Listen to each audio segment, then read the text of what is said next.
live from Brussels, Antwerp, and Madrid. It's Yeah. ZN But Live. alive. I'm very Yes. excited today. I'm actually back in Brussels, and Jesus is in Madrid. Vince is in Antwerp. So we have an exciting show today. And actually, Vince is an experienced communicator. He's worked in social media communication for over 10 years. He's worked in client projects. He likes art. He likes technology. And he's also been helping us on some of the communication we've done around the EU Influencer ZN 25th event. So, Vince, it's great to have you on the show. And I want to start with a question we were just discussing before we got started about AI and the feeling created by these new tools. So, tell us a little bit about how you feel the technology what is it enabling us to do today in terms of design, and how close are we to a mature tool versus something that's still in development? I think very practically, I think we're a year away from having a full mature suite where text to video, text to image, text to audio is perfect. I think I would say text to audio, if you know 11 Labs, it's almost quite there yet. I don't see AI as a next hype that has come after metaverse or NFTs. AI is the most existential technology and the most impactful technology we have ever seen, because AI challenges the very nature of the creative process. It challenges the nature of productivity. People often forget we're only 1 year into the generative AI boom. And in that past 1 year, we have seen more changes than with any other technologies. And I think it's very important that we realize that AI is going to trigger something, is going to unleash a lot of cool things, but it is also challenging the very, very nature of our jobs. And to be honest, that realization can feel frightening. I speak with a lot of creatives and many people feel overwhelmed.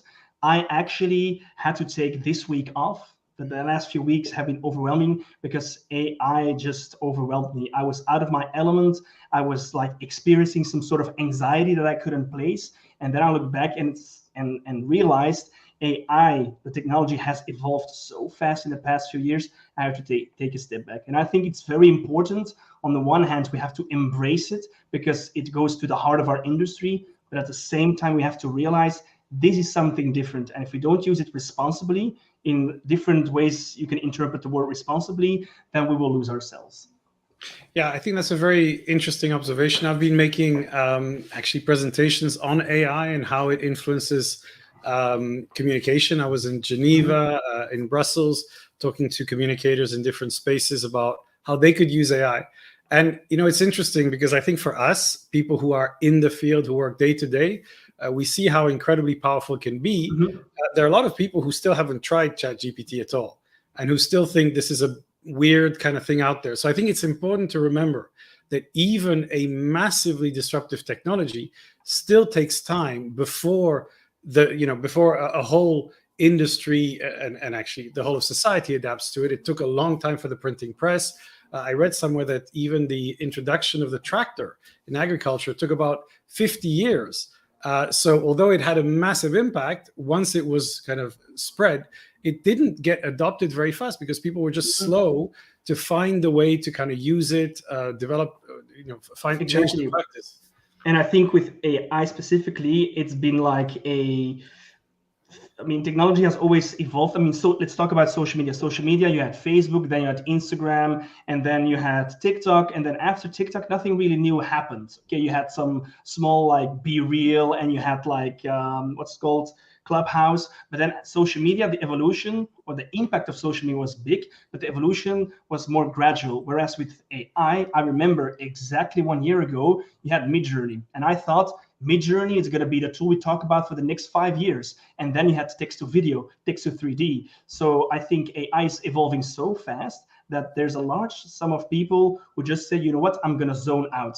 So I think it's very important, whether you're a product developer, service designer, or a communicator, that you have to be conscious about the zeitgeist. Technology has never moved this fast. And if we're not careful about how we present this technology, people will just zone out. And then you can have the best campaign, the coolest product. People will just say, fuck no, I want nothing to do with it. So I think we're going to have to evolve towards ambient technology, where technology is all around us, where these large language models are embedded everywhere, but people don't know or don't want to know how it works. Because from the moment they start investigating how it works, it goes over their heads.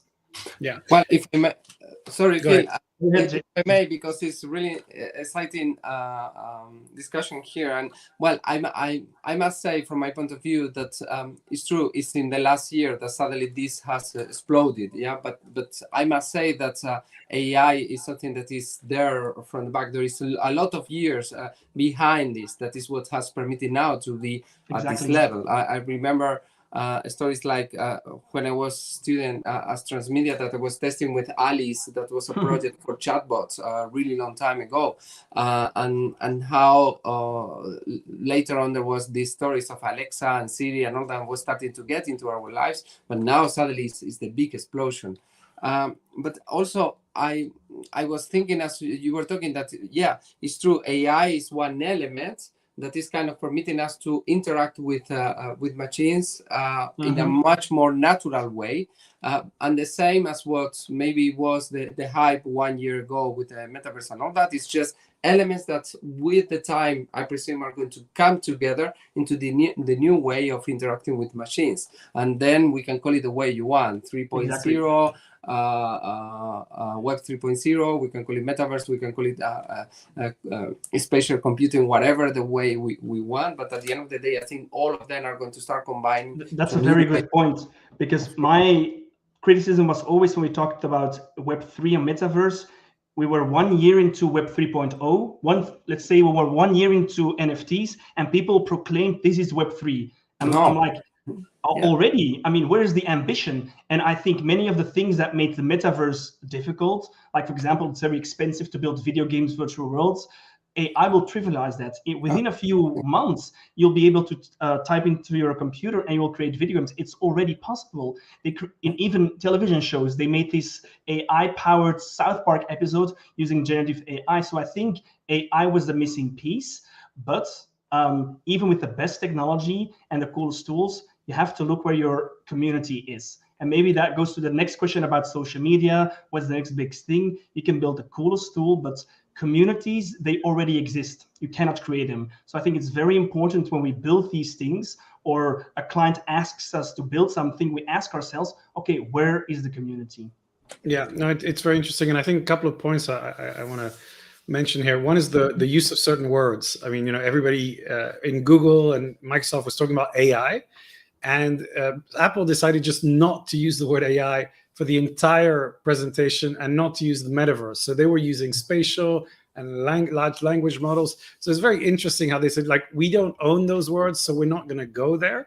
And as you said, Vince, the reality is that we use a lot of words to describe new things, but actually we don't really know what these things are. So the words get everybody confused and they think, oh, we're creating a new virtual world, but actually we're not. We're never creating a virtual world. We're just interacting with machines in new and different ways. Now, to come back to your point about the fear of overwhelm, our agency ZN obviously is called Zeitgeist, so built around the zeitgeist. Our job and our focus is to try to understand what's happening today, and to find how those changes create opportunities. So to come to AI, and I still think, indeed it's a vague term, because people think now about it as ChatGPT, and before it was kind of Google Maps. I mean, these are two completely different implementations of a technology that has similarities, but at the same time, if we got very technical, I think people are excited now about the large language models. That's the thing that ChatGPT kind of brought to the world. And my advice to people when we talk about, the overwhelm is, you will not be replaced by AI, but you'll be replaced by somebody who uses AI better than you. And I think, it's become a repeated sentence right now, but I think it's absolutely true. So what we need to do is, calmly and regularly start learning to play with those new tools. And in fact, we're doing this with the ZN 25th event that's coming up in September, and that you're helping us with in some of the implementations. And we've done this newsletter, which has a really nice visual look, which I think kind of captures the AI mid-journey feel. but actually that might not be the visual look of the coming year. I mean, I think this is a very zeitgeisty thing. It's something that's happening right now. Yeah, exactly. So I want to come back to the trends you mentioned about social media. Another parallel discussion is, of course, Twitter. This is a discussion that for us matters a lot because a lot of our clients work in the EU bubble around EU policy discussions, and Twitter was traditionally the main space for that discussion. Elon Musk bought Twitter. Nobody fully understands what he's trying to do with it and where it's going to end. And so obviously along came Threads, which Mark Zuckerberg launched and got a lot of uptake. Now, obviously, it's very hard to predict whether Threads will become a threat to Twitter and whether it's going to be used by people. It still has to be opened up in the EU, but I'm reasonably confident that's going to happen. But what's your feeling about how those two platforms and maybe that space is evolving? So I think Elon Musk does nothing that does not benefit Elon Musk. So even though he talks about Mars and SpaceX, you always have to take into account he's an entrepreneur. He is very pragmatic. So I don't know what his real reasons are, but many people say like, yeah, he does that to liberate democracy. There's always an undertone. Thing is with Threads, it was the fastest growing app, but I think it's a misleading metric because any app with the right zeitgeist, the right momentum can reach a lot of users in a small amount of time. It's something I read. Because I use Twitter, it's the medium I use most. It's one of the most interesting mediums if you're into AI and technology, because you have a lot of AI researchers who use it and share their insights. And there was one of the engineers before Elon Musk who said the reason why the old Twitter was so hesitant to change things is because they didn't know what made Twitter work. Twitter was popular, it went against all odds, but they didn't understand what made it tick. And I think that is the biggest truth that you have to accept, people inside our industries, that we don't really know why certain social media platforms work. What we do know is, and that's the article I shared, it's one of the most insightful analyses of social media ever created. It's called Status as a Service.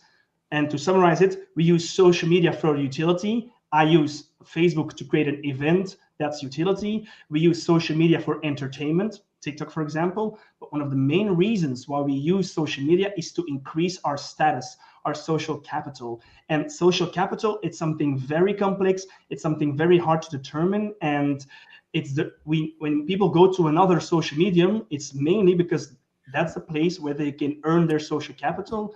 But it's not something you can predict. It's something you can only analyze after the fact. So yes, I think for some people, Threads will be interesting, but I don't think it will have the same subcultures. For example, on Twitter, we have something called Black People Twitter. The funniest people from the Black communities in the United States, they have a lot of interesting memes, hilarious humor. They even have a subreddit on Reddit. That's something that could only originate on Twitter. You could copy it on Threads, but it wouldn't be the same thing. That's why not all the trends from Vine went to TikTok, because it was a different zeitgeist. So I have no idea how it will evolve. I don't think that the hardcore Twitter users like myself, like the researchers, will go there. I really don't know. Yeah. Well, I mean, I remember a time before Twitter. So actually, we're celebrating the ZN 25th anniversary. And 25 years ago, the internet had no social platforms. But yet, the interesting thing, and I remember in the strategic questions we were asking, was how does information flow on the internet? And it flowed mainly through news groups. And these were basically groups of people exchanging information. So very much actually what we would call a social network, but they were not called that. They were just called news groups. And I think the thing that made the internet really powerful at the beginning was email. And the fact that we could just send a message from A to B at zero cost. That was the kind of amazing pull for people to come in. And then came the web, where you had information, and then groups of people where you can share things. And I think this is what people have to remember. At the end of the day, the internet and the different platforms, be it Twitter, Threads, Facebook, are not really successful because of a big marketing campaign.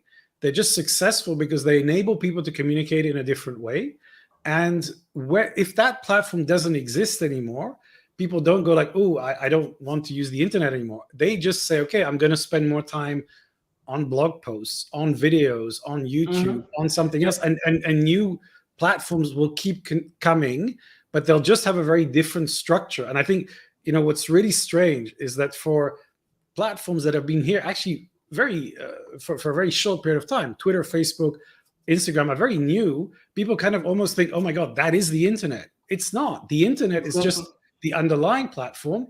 These things come and go all the time, but what does not come and go is the underlying platform. What continues to grow until we'll have ubiquity where everybody will have full internet access, and I think we're a few years away from that, you know, from the internet being everywhere, is that. So what do you think about that perspective? Yeah, I think it's not about marketing. There's a side note, because in 2018, ByteDance, the parent company of TikTok, they spent 1 billion euros in the US alone to promote TikTok. So they kind of brute forced the virality. There was an absence, there was a void, there was this need for new platform, and they kind of brute forced it. But I do think that social media, as we know it, has stagnated. There will never be, due to maybe social media is 20 years old, antitrust makes it much more difficult for these big companies to buy these small companies. I hope if old social media, legacy social media platforms fade away, that people will go explore these blog posts, these newsrooms, these old platforms. Maybe we will, these older or the newer generations, they will rediscover the platforms we were on, forums from a few decades ago. But I think there's another thing that wasn't there a few years ago, and it's the fact that now interfaces can talk back to us. Now every interface has the potential to have an identity. Even though we know it's fake, even though we know it's powered by a large language model, I think for this younger generation, Gen Alpha and even younger, they are born in a world where it's natural for computers to talk back in a voice, in a cadence that fits them. And I think the nature of interactions of communities will radically change. I think the movie Her really showcases that it is very likely that we will fall in love with virtual identities, and it's happening right now. And of course, there will be a counter movement of people saying, I want nothing to do with technology. But I think once these large language models, I mean, Meta just released their Llama 2 model. They are really spearheading the open source movement. And Mark Zuckerberg said it 2 weeks ago in a podcast with Lex Friedman. We want to give every creator a chatbot so their community can talk to them. So the nature of communities, what is a person, what is an interaction, will fundamentally change. And I think initially, some people will be like, it's not real, it's synthetic. But that distinction between what's real, it's going to fade away. You already see it with kids. For them, their virtual lives are indistinguishable from their physical lives. They play with the same group of friends in Fortnite as they would outside. So I think we're on the cusp of something life-changing for a lot of communities. Yeah, and sorry, Jesus, yeah. Yeah, I would like to jump there because actually, you know that I'm a very fan of VR and this kind of technologies, but also I lived all this change that Phil was describing on the eruption of the social media and all that. For all these 20, 22, 23 years we have been living with the social media evolution, what we see is that there is a interaction of users with content that other users leave there for you to come and see, okay, and interact with it. So what you do is you interact with, let's say, traces that other users leave there. Okay? On the wall at the beginning with Facebook, you remember? Now that I'm a lot coming to, I don't know, VR chat, or even with Roblox, that is now coming to the Meta environment and all that. What you do there is different. What you are consuming is real direct interaction with other users. So it's not that you can have traces sometimes. I have my exhibition on virtual space, and all that you go, you see. But what people enjoy the most is the moments where there are other people in real life, and that's why a lot of people criticize there are no people there.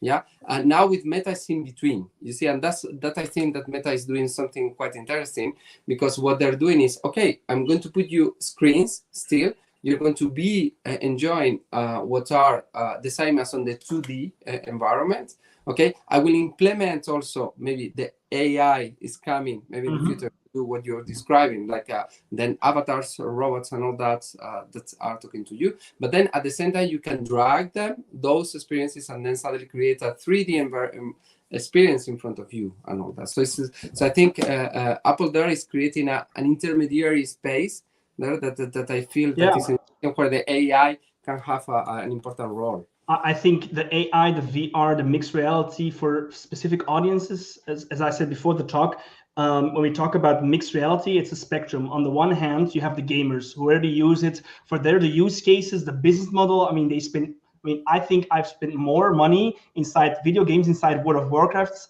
than I have on beers here in Antwerp, because I just love clothing my characters. So I know what it is to spend money and time on your characters. On the other side of the spectrum, really B2B, you have, I think it's JP Morgan, they use the metaverse to train their employees for bank robberies. So I think the business use cases are there, but what I'm not certain of is they're in between. Yes, some people, they will live between the video games and the Roblox. Some people in our industry who are like digital native, we will don a virtual reality glasses. But when I look at, like, let's say 80% of the people, I don't see them wearing VR glasses. And that's a paradox. The only way to get convinced about the potential of VR is by putting it on. But if you haven't put it on, you cannot be convinced. Yes. So that is a paradox. So I think brands have to be really careful. And I think also agencies, when communicating to brands, when they do something in a metaverse, Fortnite, Roblox, or something with VR, they have to be really conscious about the target audience. And let's not forget, Apple is pioneering. It will take, 5 to 10 years for it manifested. So even if there isn't a use case for 50% of the people with mixed reality, that is okay. And I'm actually happy that Meta and Apple are investing and looking for that use case. And to go back to the original question about how should we navigate these tools, we should not be overwhelmed. And what is actually the most important skill a communicator should have? I think the one thing I recommend everyone to do is to enrich your creative soul. Go to theater plays, go outside, go play with your friends, get heartbroken, watch movies, because with AI, potentially everything, AI will be able to create everything. Every video, everything that now requires manual labor, AI will be able to create almost instantly. So if that's the reality, then the one thing that will allow you to be ahead of the curve is your creative reference. The more creative your soul is, the more you understand what emotion is, the more magical AI becomes. And my Instagram Starhaven, it's not really work related. I post there everything that goes through my creative soul. And because of AI, I've been able to express ideas that have been in my head for 20 years. And I think it's a game changer for a lot of people. And as I said in the beginning, I've been overwhelmed 2 times this year. I had to take a break. I had to go to the sauna. I had to do breathe exercises because it was moving so fast. So even I cannot get caught up with AI, but because my creative soul is so rich, by going to a theater play, by working with the wonderful people of ZN, which channels me as well, has allowed me to interact with AI in a better, and I think in a more sustainable way than other people, I would say. Yeah, I think that's a very good recommendation for people who are approaching this world, which eventually will be everyone. One of the things we talked about is the link between these technologies and culture. Obviously, Jesus being an artist and both of you being very interested in this world.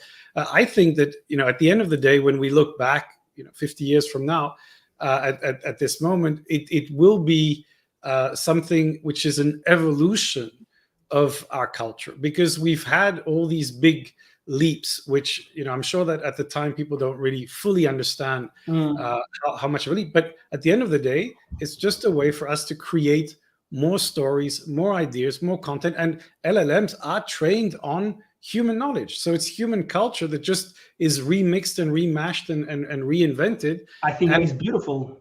Yeah, exactly. And so I think it's something that, again, if you can understand how you can try to use it, we can all perhaps in the next few months, weeks, years that we don't know, we can start making movies, writing books that will take us 2 days instead of 2 years. Exactly. I think that's what you say is so interesting, because we have succeeded as a species to encapsulate the sum of human culture in an algorithm. And for some people, it's the death of culture. And I think I respect artists and I respect their grievances, but the fact that you are able to combine things, you can combine arts, you can combine the romanticism painting style with cinema 4D, which wasn't possible before, and create new things, it's crazy. And actually, the founder of Midjourney is one of the most visionary people I've ever heard. He said, we are going to reach a aesthetic singularity within a few years, because in a few years, we'll have more visual styles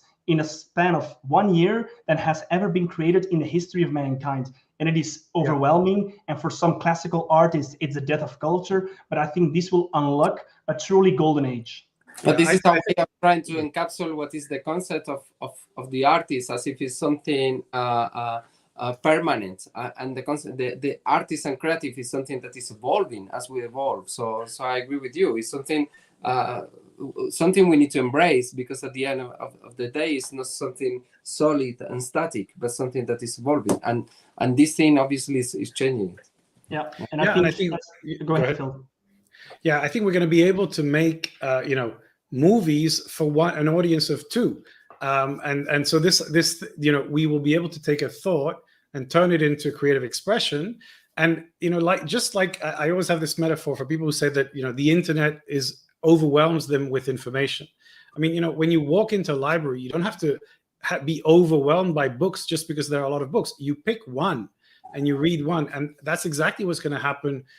What's going to continue to happen is we will experience unique experiences, and those will be where we see a piece of art that inspires us, but that's been created by a kid in a village in India who took 5 minutes to create something completely mind-blowing because it came from a new perspective. So I think we're going to see the rebirth of art in a completely different way, but we'll then get used to it, and it'll be a new normal. So exactly. I think content creation, consumption, and experience will be interchangeable. Now it's like someone creates content for us, but with Midjourney, you can create it yourself. And I think more people actually want to create instead of consuming it, but they can't. But with AI, they can. And I think that is. But this is already happening on TikTok. I mean, on TikTok and social media and all that is already happening. People taking content that other creates and adjusting and recreating and all that. So I mean, the amount of images we see every day nowadays is huge compared to the images we were used to see like 30, 40 years ago. So it's something that is evolving, and now many other people are going to be able to create what is in their mind. So and I think AI, as a final note, really takes away the veil, because the creative process used to be mysterious. I don't know how and that's beautiful that we not always know how we achieve a specific style, but with AI, that process, it levels the playing field. Now it's no longer, the barrier of entry is no longer technique or skill, it's your ability to imagine. So again, the more powerful your imagination is, the more you enrich your soul with nature, with whatever, the better you can navigate it. But it's also important, and that's the balance. You have to find the balance between letting go and allowing AI to take over, but also allowing yourself to say no. When you go to the library, you say, no, I'm not going to read every book. When you go to the Van Gogh Museum, you don't have to watch every painting. You have to curate. So I think creative people will become curators. Yeah. Okay, so we have time for a few recommendations. Roll jingle.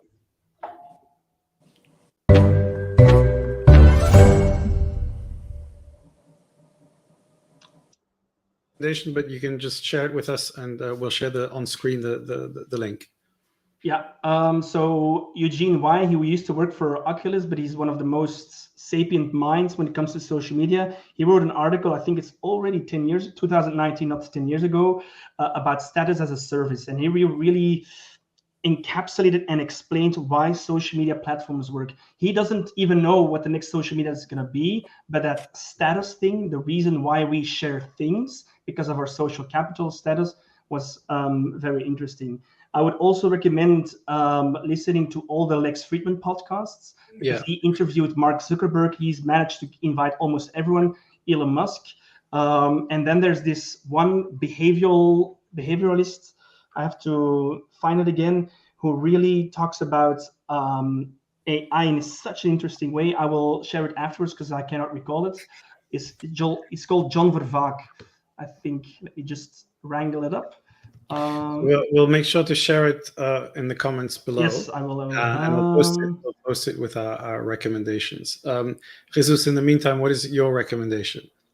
So for me, I want to bring back a good friend of us, Chloe Lars. You know that we have been teaching with her at Odyssey, and she's still teaching there. And not several months ago, she came with a new book. She has a series of books that are like marketing as a pro. Yeah, in this case, it's video content or video marketing as a pro. So I wanted to make a call out to her because actually she's doing wonderful series of books. She's a friend of mine and she's amazing, Chloe. So happy to have her recommended on the show. Yeah, so shout out to Chloe.